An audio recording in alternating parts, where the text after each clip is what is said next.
Assalamualaikum warahmatullahi wabarakatuh. Uh, Perkenalkan, nama saya Muhammad Gilang Andika dari Universitas Muhammadiyah Sumatera Utara, NPM 220826023 dari kelas C dan angkatan 22, yang mana saya membuat video ini dengan maksud ialah mengumpulkan tugas semester antar saya. Dan di semester antar ini saya mengambil blok CMH, yaitu sel molekuler dan juga hematologi. Di sini topik yang akan bakal saya bahas adalah mioglobulin dan juga hemoglobulin. Yang mana eh, pada dasarnya eh, struktur dasarnya untuk mioglobulin itu sendiri bia- biasanya protein globular, terus ada hem group mengikat eh, O2 oksigen, perbedaan rantai polipeptida, dan juga mioglobulin satu rantai monomer, dan juga hemoglobulin empat rantai tetramer, 2 alfa dan 2 beta.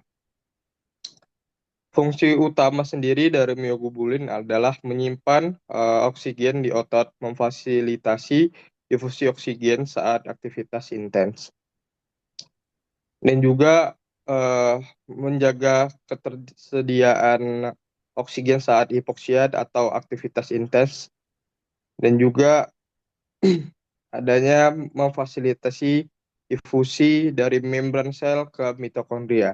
Sedangkan untuk hemoglobulin mengangkut oksigen dari paru-paru ke jaringan dan mengangkut karbon dioksida dan H+ ke paru. Dan juga berperan penting dalam buffer pH darah, menyesuaikan kebutuhan jaringan melalui kooperatif dan regulasi allosterik. Terus selanjutnya ada kinetika pengikatan oksigen, yang mana untuk mioglobulin adalah kurva pengikatan oksigen di hiperbolik, dan juga adanya afinitas tinggi terhadap oksigen, yang mana itu melepas oksigen hanya pada tekanan O2 yang rendah atau hipoksia. Terus tidak menunjukkan kooperatif atau sama dengan sifat monomer. Selanjutnya untuk hemoglobulin, adanya kurva sigmoidal menunjukkan kooperatif efek allosterik, afinitas menyesuaikan kondisi O2 yang rendah, lepaslah O2 lebih mudah. Nah, jadinya adaptif terhadap perubahan tekanan parsial O2 di paru, PO2 tinggi dan HB saturasi penuh. Di jaringan PO2 rendah, HB dilepaskan O2. Oke, selanjutnya ada regulasi hemoglobulin, di mana dari ada efek Bohr, yang mana peningkatan CO2 dan tingkatan H2 mengakibatkan penurunan afinitas O2. Terus selanjutnya adanya 2,3 BPG stabilkan bentuk dioksi Hb, turunkan afinitas O2. CO binding sangat kuat menghambat transport. Dan juga mau di sini mau ditambahkan adanya mengikat dioksi Hb, menstabilkan bentuk TENS, menurunkan afinitas O2, eh, memfasilitaskan pelepasan O2. Peningkatan pada ketinggian anemia kronis atau hipoksia, suhu, biasanya untuk suhu sendiri adanya peningkatan, turunkan afinitas Hb terhadap O2, O2 dilepas lebih mudah. Gas karbon monoksida mengikat Hb dengan afinitas kurang lebih 200 kali lebih tinggi dari O2, membentuk karboksi hemoglobulin, blok transport O2. Jadi masuklah ke perbedaan fisiologis antara mioglobulin dan juga hemoglobulin, yang mana konsentrasi tinggi di otot jantung dan otot merah atau lurik, cadangan O2 untuk kondisi hipoksia, cadangan hemoglobulin berada di eritrosit, adaptasi ketinggian perubahan 2,3 bpg.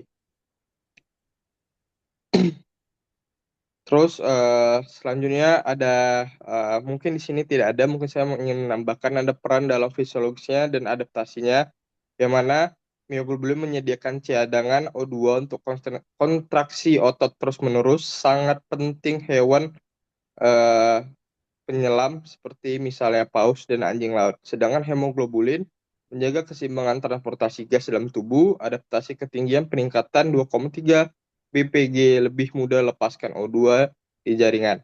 Terus ada patologi terkait mioglobulin dan juga hemoglobulin, yang mana mioglobulin itu sendiri adanya mioglobinuria, MB dilepaskan ke darah dan urin akibat kerusakan otot, rhabdomyolysis, juga adanya keracunan ginjal akibat akumulasi MB dalam filtrat ginjal. Terus adanya hemoglobulin, yang mana anemia, penurunan kadar Hb eh, mengakibatkan kapasitas O2 menurun, dan ada hemoglobinopati, kelainan struktur Hb, contoh sickle cell anemia, HBS, mutasi fluval pada rantai beta, bentuk sabit, mudah pecah, adanya thalassemia, gangguan sintesis globulin alfa atau beta. Habis itu ada metamoglobinemia, ada F2 plus teroksidasi jadi F3 plus, Hb tidak bisa ikat O2, keracunan CO, akibat CO pada Hb menghambat transport O2. Mungkin itu saja presentasi yang bisa saya sampaikan. Mohon maaf bila ada salah kata. Assalamualaikum warahmatullahi wabarakatuh. Terima kasih semuanya. Mungkin boleh dilihatkan untuk referensinya.